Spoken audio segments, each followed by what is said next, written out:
ये कैंपस एक प्रकार से लघु भारत है। हिंदुस्तान के करीब करीब सभी राज्यों के विद्यार्थी इस यूनिवर्सिटी में पढ़ते हैं। तो एक प्रकार से ये आज इस यूनिवर्सिटी भवन का लोकार्पण न सिर्फ गुजरात के लिए लेकिन देश के चरणों में आदरणीय उपराष्ट्रपति जी के हस्ते समर्पित हुआ है। आने वाले दिनों में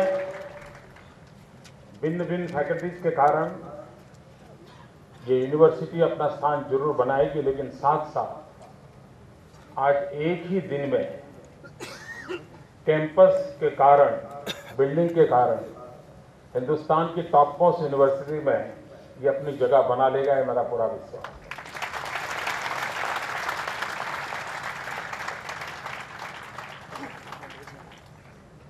लॉ यूनिवर्सिटी का विचार जब चल रहा था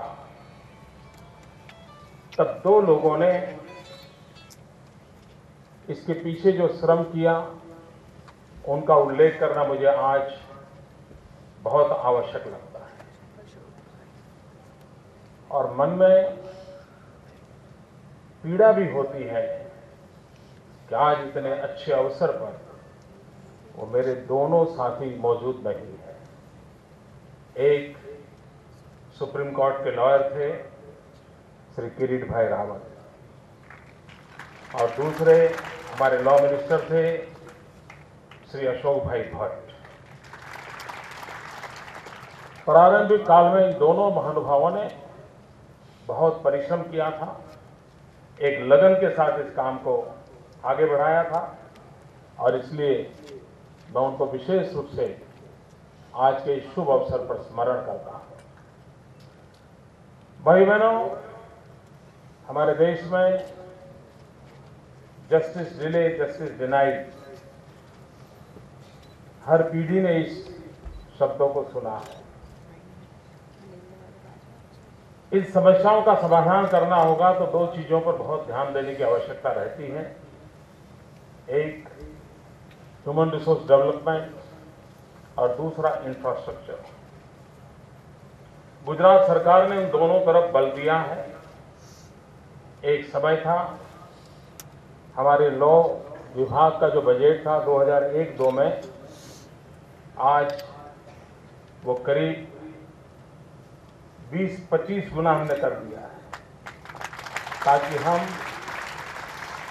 इंफ्रास्ट्रक्चर के क्षेत्र में बहुत ही अच्छा काम इस विषय को लेकर के कर सकें।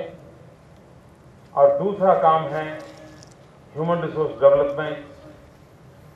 अगर हमारी लॉ कॉलेजेस अच्छी हैं, लॉ फैकल्टीज अच्छी हैं, एक लॉ यूनिवर्सिटी अच्छी हो, तो इसी में से निकलने वाले लॉयर्स हो, वही आगे चल करके जुडिशरी को भी संभालने वाले हैं।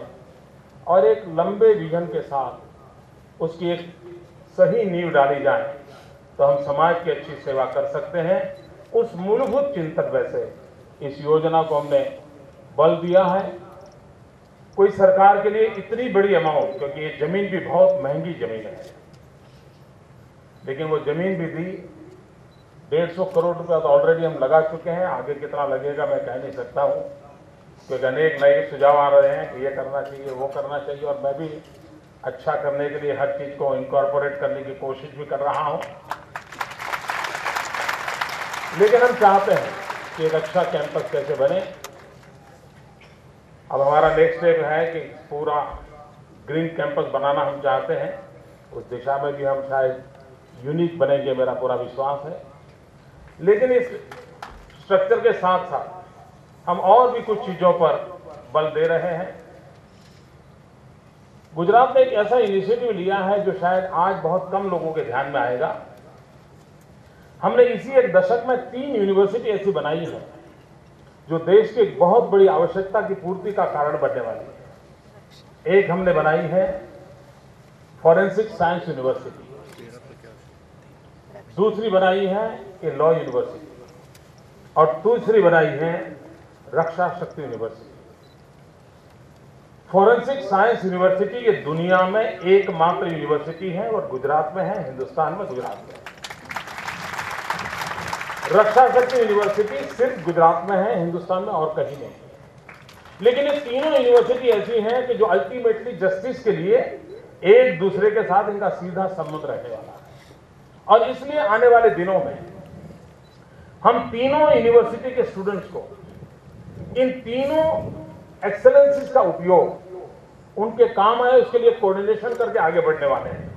क्योंकि आने वाले दिनों में कोई भी जजमेंट ऐसा नहीं आने वाला है जिसमें फॉरेंसिक साइंस के इनपुट नहीं होंगे। आने वाले दिनों में कोई भी वकालत का काम ऐसा नहीं होगा कि जिसको इस विधा की जरूरत नहीं पड़ेगी। और इसलिए प्रिवेंशन के लिए, डिटेक्शन के लिए जितना फॉरेंसिक साइंस का उपयोग हो रहा है उतना ही ज्यादा जस्टिस के लिए भी होने वाला है। तो उसकी ओर हम ध्यान देना चाहते हैं। उसी प्रकार से अगर कानून की रक्षा करने की व्यवस्था होती है, लॉ एंड ऑर्डर की सिचुएशन की स्ट्रेंथन करते हैं और हमारा जो सिक्योरिटी फोर्सेज है, यूनिफॉर्म फोर्सेज है, उनकी अगर सही ट्रेनिंग हो तो वो एक बहुत बड़ा कंट्रीब्यूशन कर सकते हैं।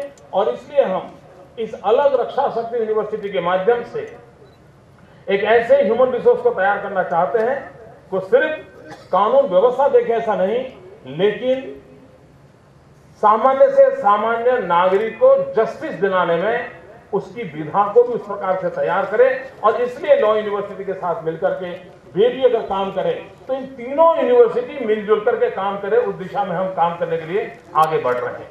और एक हमारा विजन है, हमारे देश में जुडिशरी पर जितना बर्डन है उस बर्डन को कम करने के लिए बहुत से रास्ते होंगे, लेकिन एक प्रमुख रास्ता है जिस पर हमें गंभीरता से सोचने की आवश्यकता है कि जो हम असेंबली में बैठकर के कानून बनाते हैं, हम पार्लियामेंट में बैठकर जो कानून बनाते हैं, in the light of constitution हमारा वो कानून कितना फुल प्रूफ है, कितना विजनरी है, आने वाली पीढ़ियों तक कैसा इंपैक्ट करने वाला है, उस कानून के एक एक शब्द की विधा ये बहुत महत्वपूर्ण रखती है।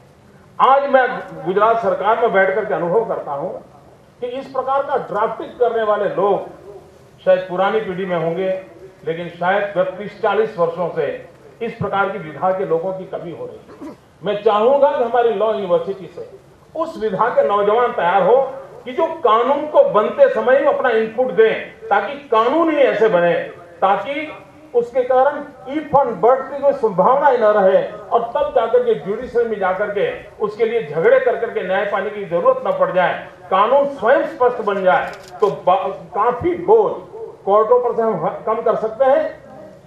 और ये बहुत बड़ी आवश्यकता हमारे पूरे लेजिस्लेशन के लिए है। मैं आशा करता हूं और मैंने लॉ यूनिवर्सिटी के स्टूडेंट्स का इन दिनों उपयोग कर रहा हूं, इस ड्राफ्टिंग के अंदर इन विद्यार्थियों को हम ले जाते हैं, उनको बिठाते हैं और उनके अंदर भी एक विजन के साथ किस प्रकार से हो। आगे चलकर के हम ये भी चाहते हैं कि हमारे इस लॉ यूनिवर्सिटी के स्टूडेंट हिंदुस्तान के भिन्न भिन्न कानून को लेकर के, एक ही प्रकार के विषय के अलग अलग राज्यों के कानून हैं, उन पर वो एक प्रोजेक्ट के रूप में काम करें और खुद उसमें से खोजें कि भी सचमुच में किस राज्य ने कितना बढ़िया कानून बनाया, कितनी केयर की। और अगर इस प्रकार से हम फुल प्रूफ कानून बनाने के लिए एक देश में इस प्रकार के इंटेलेक्चुअल प्रॉपर्टी तैयार करते हैं, इस प्रकार का ह्यूमन रिसोर्स करते हैं, तो आने वाली सदियों तक हम बदलती हुई दुनिया में बहुत सी प्यारे देश को दे सकते हैं। उस दिशा में प्रयासरत है। गुजरात इस देश का पहला राज्य रहा है जिसने सस्ते में सस्ता न्याय दिलाने की दिशा में काम किया और लोक अदालत की परंपरा का जन्म गुजरात की धरती पर हुआ। आज भी गुजरात एक ऐसा प्रदेश है कि जो गरीब से गरीब व्यक्ति हो, अमीर से अमीर व्यक्ति हो भी लोक अदालत के माध्यम से सिर्फ 35 पैसे में न्याय दे सकता है, सिर्फ 35 पैसे। और लाखों की तादाद में लोगों को ये न्याय मिले हैं। मैं चाहूंगा कि मेरी लॉ यूनिवर्सिटी के स्टूडेंट्स इसको एक प्रोजेक्ट के रूप में लें और लोक अदालत कैसे काम कर रही है, एक समाज के प्रति सेंसिटिविटी क्या होती है, समस्याओं को समाधान करने के लिए हम एक लॉ के स्टूडेंट के रूप में, कैटलिस्ट एजेंट के रूप में कैसे बने। और मैं वो सपना देखता हूं कि मेरी इस लॉ यूनिवर्सिटी से निकले हुए नौजवान सत्ता में एक दिन वो किसी भी राज्य में क्यों न हो, लेकिन इस लोक अदालत जैसी परंपरा जिसमें गरीब से गरीब व्यक्ति को न्याय मिलाने के लिए वो अपना सप्ताह में एक दिन देने का अगर व्रत लेकर के काम करते हैं, मैं मानता हूं गरीबों की बहुत बड़ी सेवा करने का एक बहुत बड़ी ऊंचाई वाला काम हमारी इस धरती से हम प्रारंभ कर सकते हैं। और इन दिनों एक बहुत बड़ी चिंता का विषय रहा कि जितने होनहार नौजवान लॉ की दुनिया में तैयार हो रहे हैं, वे लॉ की दुनिया में हो रहे तैयार नौजवान ज्यादातर कॉर्पोरेट प्रैक्टिस में चले जाते हैं। किसी को भी धन कमाने की इच्छा हो, बुरी चीज नहीं है, लेकिन क्या हम एक ऐसा एनवायरनमेंट बना सकते हैं कि पढ़ाई के बाद 5 साल तक वे अपनी पूरी विधा कितने ही ब्राइट क्यों ना हो, कितने ही गोल्ड मेडल क्यों ना लिए हो, लेकिन सामान्य मानवी को न्याय दिलाने के लिए अपनी सेवाएं देंगे और 5 साल के बाद अगर कॉर्पोरेट वर्ल्ड में जाना है तो जाएंगे। मैं समझता हूं कि एक हम वातावरण पैदा करें तो हम देश की बहुत बड़ी सेवा कर सकते हैं।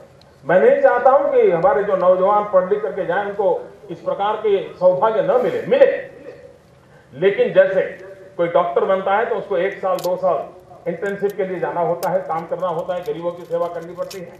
उसी प्रकार से इस फील्ड को भी हम कैसे डेवलप करें ताकि जो होनहार नौजवान हमारे तैयार हो रहे हैं वो देश को बहुत बड़ी सेवा कर सकते हैं।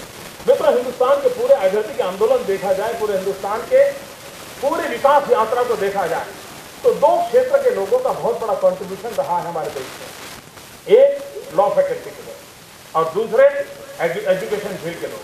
पूरा आजादी का आंदोलन तो इसने लड़ा, सारे बैरिस्टर थे, सारे वकील के फील्ड में लगे हुए थे, जो कानून जानते थे, अंग्रेज सल्तनत के ऊपर क्या कर सकते थे वो सब जानते थे, लेकिन उसके बावजूद उन्होंने आजादी के आंदोलन में अपने आप को खपा दिया।